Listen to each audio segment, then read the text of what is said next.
David? Thanks. It's our mandatory question of every public forum here.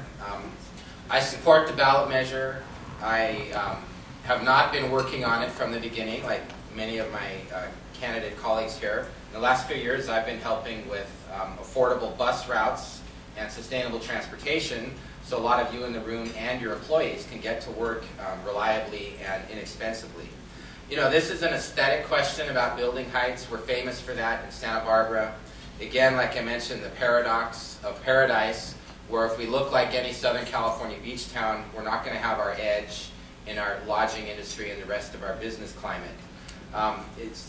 We have plenty of other options for housing. I think that's a pretty bad, ineffective argument that somehow that extra floor on the building is going to somehow solve our housing problems like the rhetoric implies.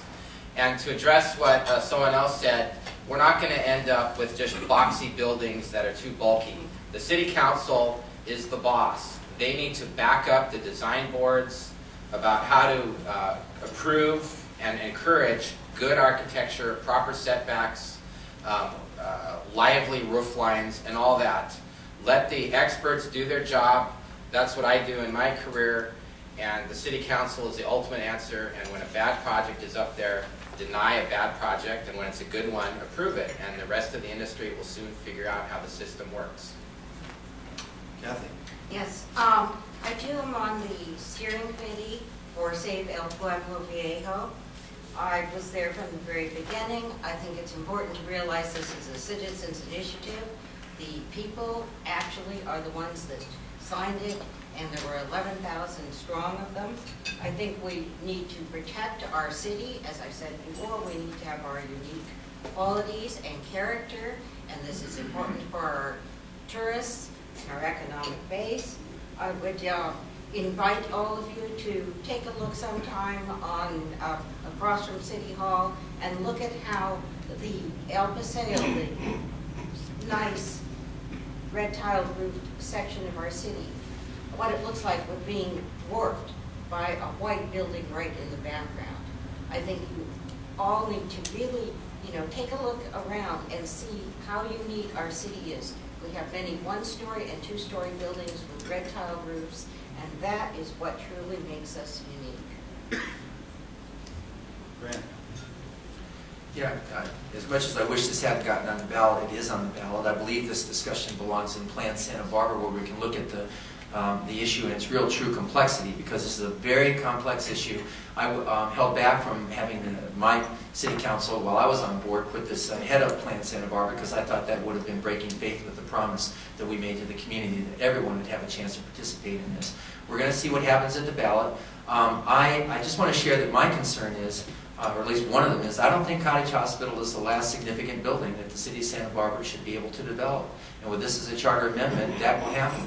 Santa Barbara is not just a city of two-story and three-story buildings. We have some amazingly beautiful buildings here in town that really distinguish us from any other city in the state of California, and it's properly scaled. So I think the issue is more a matter of design. It's very complex. And finally, I just want to say I have helped put in a solution to the problem that goes along the lines of what David was just talking about. We have a better way for our boards and commissions to communicate their concerns about the design and scale of buildings, and we're using it right now. And Frank? Yeah, Grant and I disagree on this. I think it's a purely aesthetic consideration.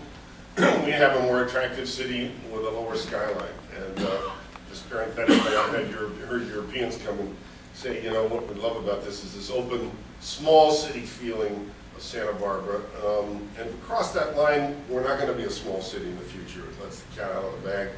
I think the convincing argument to me was when I excuse me, heard Bendy White say, they get assaulted in the planning commission by aggressive developing that one, time and time again comes back and says, we want to change this, we want to change that, and it would be enormously helpful to them to have at least one line in the sand that was not debatable. And that's what this is. It's a line in the sand, and I think it's a good one.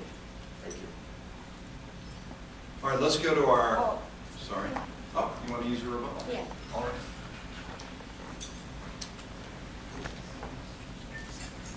Yes, I want to really make clear that when people say, well, why did you just do heights and not setbacks and not open space requirements?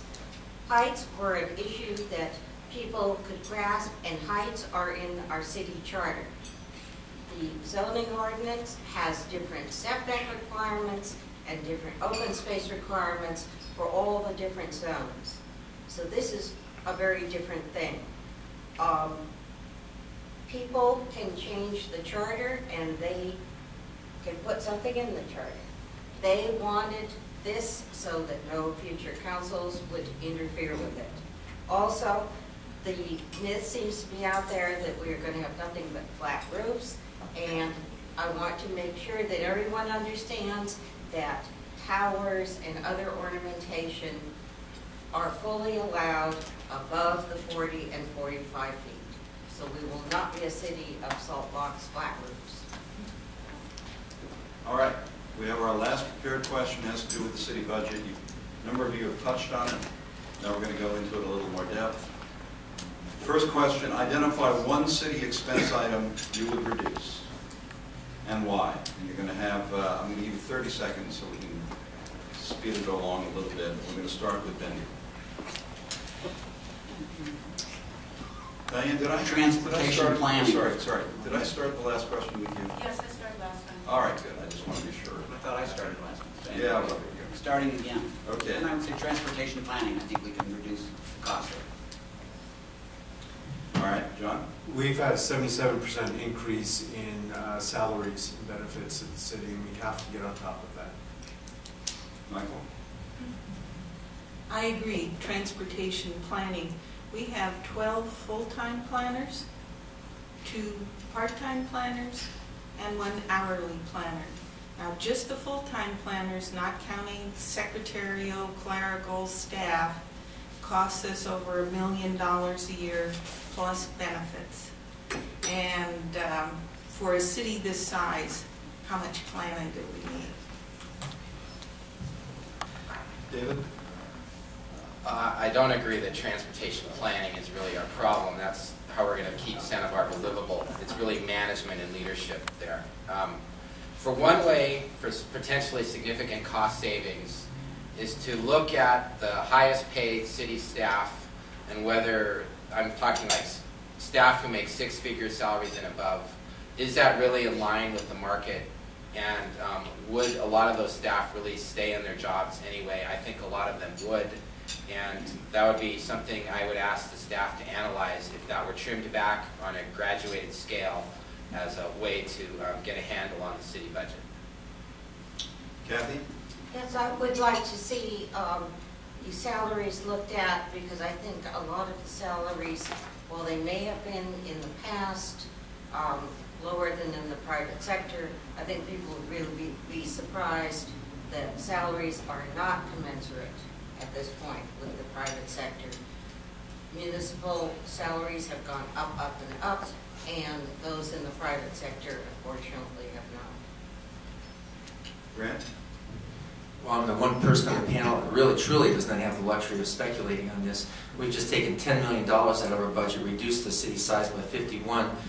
We've just taken another $3 million out, and we're projecting another $5 million to come out in 2011. I think that our next step should be a temporary one, and it would be, besides what you already have heard and watched in our budget hearings, and that would be to really work closely with our bargaining units to see if we can do another temporary furlough. But we need to remember we're going to be out of this, and it's going to take us a year or 2 to get there, but we need to not make damaging cuts that go too far. Frank? No, I think the cuts we make should be an attempt to be, or should be permanent. And we should not have this attitude of, gee, we want to get back to a city just as expensive as the one we have, but have reduced size in government. The cited figures in planning are excellent. Plan Santa Barbara, I think, has cost us over $1 million just in planners. And when you see, and I'll discuss it more at another time, what it really encompasses, you'll be shocked. But so planning, and I think transportation is also planning for things that we just don't want. So in those 2 areas, for sure, we can cut back. And Diane? As I mentioned before, I've been a small business owner for 23 years, and I've never taken on debt with the idea that there's rosy predictions around the corner. So looking at where we are right now in the city, everything's on the table, but we're seeing a slowdown in community development because